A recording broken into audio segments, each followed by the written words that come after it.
जय हिंद दोस्तों। तो आज हम लोग इस वीडियो के माध्यम से जानेंगे कि गौतम बुद्ध और बौद्ध धर्म क्या है आखिर। देखिए, सबसे पहले हम बौद्ध धर्मों के बारे में जानते हैं। देखिए, बौद्ध धर्म, हमारी जो बौद्ध धर्म है ना, वो गौतम बुद्ध यानी सिद्धार्थ जो संस्थापक हैं। सबसे पहले जो हमारी भारतीय उपमहाद्वीप से प्रारंभ होने वाले विश्व के प्रमुख धर्मों में से यह भी धर्म एक है। जैसे हमारा हिंदू धर्म हुआ, इस्लाम हुआ, सिख हुआ, ईसाई हुआ, जैन हुआ, बौद्ध हुआ, उसी प्रकार ये विश्व के एक धर्मों में से अलग धर्म है। यह धर्म जो है ना, दक्षिण एशिया के बड़े भागों में फैला हुआ है। यानी दक्षिण एशिया भाग है, उन भागों में ज़्यादातर ये धर्म फैला हुआ है। बौद्ध धर्म की उत्पत्ति जो है ना, वो हमें सिद्धार्थ गौतम के जीवन से पता चलता है। विश्व की चौथे सबसे बड़े धर्म जो है ना, वो बौद्ध धर्म ही है। बौद्ध धर्म विश्व में 7% पाए जाते हैं और भारत देश में 0.7% यानी कि 8.4 लाख। और ये जो है ना, महाराष्ट्र के क्षेत्रों में ज़्यादातर, और यहीं पे अनुयायी भी हैं इनके। देखिए, बौद्ध धर्म की परंपरा जो है ना, वो धारणाएं और प्रथा का क्षेत्र बुद्ध को दिया जाता था। यानी इन सभी चीज का क्षेत्र जो होता था ना, वो क्षेत्र किसको दिया जाता था? बुद्ध को ही दिया जाता था। तो अब हम जानेंगे गौतम बुद्ध के बारे में। देखिए, गौतम बुद्ध का जन्म 563 ईस्वी में हुआ है। 563 ईस्वी में इनका जन्म हुआ था। जन्म से इन्होंने सनातन धर्म थे। इनका स्थान यानी जन्म स्थान जो है वो लुम्बिनी वन, जो नेपाल के तराई के क्षेत्रों में पड़ता है, जो वर्तमान में आज के डेट में ये नेपाल के तराई के क्षेत्रों में पड़ता है। बचपन का नाम इनका सिद्धार्थ गौतम था, जो गोत्र का नाम था ये। इनके पिता सूर्योधन जो क्षत्रिय कुल के थे। किस कुल के थे? वो क्षत्रिय कुल के थे। इनके पिताजी थे कपिल वस्तु के शाक्यों के क्या थे? गण राजा, यानी वो राजा थे। और जो राजा थे, और जो कपिल वस्तु की जो खोज यानी पहचान जो है कि वो पहचान बस्ती जिले के पिपीराहवा से हुई थी। यानी ये कपिल वस्तु की जो खोज की जो पता जो चला था, वो जिले के कितना पिपीराहवा क्षेत्रों से हुआ था। गौतम बुद्ध की माँ दो हैं, एक है महामाया और दूसरा है महाप्रजापति।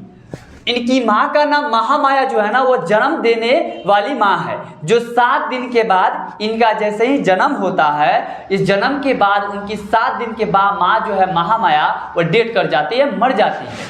उसके बाद इनकी पालन पोषी अपनी मौसी जो महाप्रजापति हैं, जो पालन पोषण उसके करते हैं। किनका? सिद्धार्थ गौतम का। कुल राजवंश के क्या थे? वो राजकुमारी थी इनकी माँ। सिद्धार्थ गौतम की भविष्यवाणी, यानी जैसे ही सिद्धार्थ गौतम का जन्म हुआ, और सिद्धार्थ गौतम का जन्म एक पूर्णिमा के दिन हुआ था, यानी बैसाख के पूर्णिमा के दिन गौतम सिद्धार्थ का जन्म हुआ था। इसीलिए उस दिन को खास दिनों के नामों से जाना गया, जिसे हम बुद्ध पूर्णिमा के नाम से जानते हैं। बुद्ध पूर्णिमा के दिन सिद्धार्थ गौतम का बैसाख पूर्णिमा के दिन जन्म हुआ था, वो खास दिन था। वहाँ पर एक भविष्यवाणी भी किया गया था उनके राज दरबारों में। भविष्यवाणी क्या किया गया था कि गौतम सिद्धार्थ के बारे में, या तो ये एक दिन बहुत ही शक्तिशाली राजा बनेगा, अन्यथा ये बहुत ही एक सन्यासी बनेगा। इनके पिता जो थे वो चाहते नहीं थे कि सन्यासी मेरा पुत्र बने, वो एक राजा बनाना यानी राजा की तरफ खींचते थे। लेकिन हुआ विपरीत, यानी जिस चीज़ का डर होता है ना, वही चीज़ उनको हो गया। उनको डर सताने लगा अब कि हमारा बेटा अगर सन्यासी बनेगा तो दिक्कत होगी।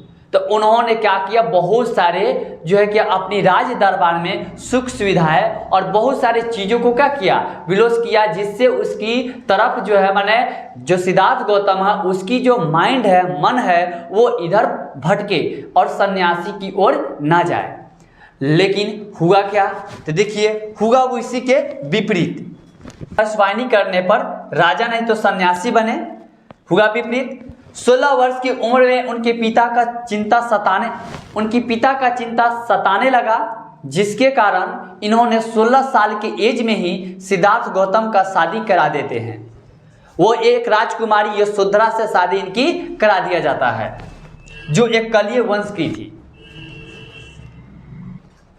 सिद्धार्थ गौतम की पत्नी का नाम राजकुमारी यशोधरा है, जिनका पुत्र जो है वो राहुल है। वैराग्य की भाव यानी इनके मन में, ये देखे बहुत इनकी मन, एक व्यक्ति अलग तरीके के थे। इन्होंने क्या किया, वैराग्य की भाव देखा, क्या चीज लोगों को देखा, तो इन्हें 4 चीजों को दिखाई दिया। एक क्या दिया, वृद्ध व्यक्ति को, दूसरा क्या देखे, बीमार व्यक्ति, तीसरा मृत व्यक्ति, और चौथा जो था वो सन्यासी था। इन तीनों चीजों के देखे, दुख, कलह, इन सभी चीजों के इन तीनों में देखने को उन्हें मिला, जो उन्हें अच्छा नहीं लगा। लेकिन एक व्यक्ति को देखा जो सन्यासी था, और सन्यासी को देखा तो इन सभी चीजों से हटकर इन अलग थे। तो इनकी मन में एक क्या हुआ, मतलब भावना जगने लगी कि नहीं, सन्यासी, आखिर सन्यासी में क्या है कि यह सभी चीजों को छोड़कर एक अपन जिंदगी जो है कि अलग तरीका से जी रहे हैं। में एक सन्यासी बनने की क्या किया, मतलब भावना जगाई। इन्होंने 29 साल के एज में अपने पत्नी, अपने पुत्र और अपने राज्य यानी अपने दरबार को छोड़कर एक सन्यासी की तरफ जीवन बिताने के लिए अपने घर को त्याग देते हैं। और घर को त्यागते कैसे हैं वो भी देखिए। देखिए घर को त्यागने के समय 29 साल के एज में अपने घर को त्यागते हैं, तो एक घोड़े जिनका नाम कंठक था और दूसरा सारथी जिसका नाम चन्ना था, ये घर त्याग दिए। इस अब यहाँ पे गृह त्याग को ही हम लोग जैसे ही गृह त्याग करते हैं तो बौद्ध धर्म में महाविनिष्क्रमण कहते हैं इसे, जो गृह त्यागते हैं उसे। यशोधरा और प्रजापति का पुत्र जो था, यानी उनके पिता और उनकी जो मौसी जो थी, यानी जो पालन पोषण करने वाली जो माँ थी, उनका पुत्र का नाम जो था नंद था, यानी सिद्धार्थ गौतम के भाई जो था वो कौन था, नंद था। अब देखेंगे कि यहाँ पे आपको देखने को क्या देख रहे हैं कि चन्ना यानी ये सारथी था और ये घोड़ा था, जो यहाँ से अपना क्या किया, यहाँ से गृह प्रवेश यानी गृह त्याग करने के समय इससे वो गए थे। अब देखिए जब कोई व्यक्ति अपने घर को त्यागता है तो कुछ ना कुछ लेकर जाता है, यानी गृह को त्यागना एक बहुत ही सहनशील और फैमिली को छोड़कर जाना, अपने वर्ष को छोड़कर जाना, अपने राज दरबार को छोड़कर जाना कितना अजीब बात है। और सिद्धार्थ गौतम ने अपने घर त्याग को छोड़कर चले गए, यानी चले गए कहाँ, तो बिहार चले गए, यानी बिहार के बोध गया, जहाँ पे ज्ञान की प्राप्ति उन्हें हुआ, उसी को हम बोध गया कहा गया, यानी उसी को हम बोध गया कहते हैं। वहाँ पर क्या हुआ तो देखिएगा, बोध गया, इन्होंने बोध गया बिहार चले गए। 6 साल तक भिक्षु की तरह वो भटकते रहे। तब जाके 35 साल की आयु में एक पीपल के वृक्ष के नीचे निर्जला नदी के किनारे तट पर ज्ञान की प्राप्ति हुई, जिसे हम फगुनी भी नदी कहते हैं। ज्ञान की प्राप्ति हुई, ज्ञान की प्राप्ति को हम लोग आत्मज्ञान भी कहते हैं, जिसे निर्वाण भी कहते हैं। सिद्धार्थ जो है ना, तब जाके एक सिद्धार्थ गौतम बुद्ध बने, यानी एक व्यक्ति सन्यासी बना, तब जाके बुद्ध कहलाया, भगवान कहलाया। तो कुछ खास लोग ये भी सीख इनके जीवन से मिलता है कि अगर हम जब तक सन्यासी नहीं बनेंगे तब तक एक रूप अलग नहीं पहचाना जाएगा। जब सन्यासी बने यानी गौतम बुद्ध घर को त्याग करके, गृह को त्याग करके जब सन्यासी का रूप लिए सन्यासी बने, तब एक बुद्ध बने। यानी हर व्यक्ति को एक सन्यासी बनना चाहिए, जिससे हम अपनी मंजिल, सफलता, अपनी किसी भी चीज़ को जो सपना सोचते हैं उसे पूरा करने के लिए सन्यासी का रूप धारण करना पड़ता है और उसके लिए मेहनत भी करना पड़ता है। सिद्धार्थ गौतम और बुद्ध जो है ना, बुद्ध को ही तथागत भी हम कहते हैं, यानी बुद्ध को ही क्या कहा जाता है, तथागत कहते हैं। देखिए अब आता है क्या चीज, बुद्ध सारनाथ पहुंचे और वहां पे 5 ब्राह्मण सन्यासी अपना क्या किया, पहला उपदेश दिया। माने 5 ब्राह्मण साथी जो थे उनके साथ, तो पहला जो उपदेश दिए उसी को हम लोग क्या कहते हैं, धर्म चक्र प्रवर्तन कहते हैं। अब यहाँ पे जो है ना, इनकी जो भाषा था वो कौन था, जनसाधारण जो भाषा था वो पाली में दिए थे। इन्होंने जो भाषा दिए थे वो पाली में दिया था। बुद्ध के पहले 5 शिष्य के साथी सारनाथ में ही था। एक तो कौटिल्य, भट्टिदाया, वस्पा, महानाम और अश्वजीत था। बौद्ध धर्म के अपनाए गए जो 3 रत्न थे, जिसे त्रिरत्न कहते हैं, वो क्या क्या था, बुद्ध था, धम्म था और संघ था। इसका अर्थ प्रबंध होता था, बुद्ध की शिक्षाएं होती थी, और संघ के अर्थ होता था समूह। देखिए गौतम बुद्ध के अंदर एक क्या सन्यासी बनने का एक रीजन क्या था कि वो किसी दुख दर्द विलप जो था ना, उन लोगों को देखकर उन्हें अजीब अलग तरीका से फीलिंग होता था।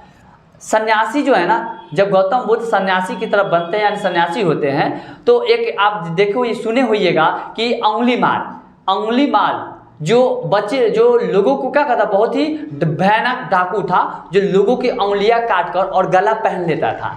ठीक है, तो गला पहन लेता। उनके सामने जो है ना गौतम बुद्ध जाते हैं, और गौतम बुद्ध जाते हैं तो उनके साथ जो क्या बर्ताव होता है, इस सब के बारे में भी जानना है। तो हम अगले वीडियो में इसके बारे में जानेंगे। जय हिंद, जय भारत।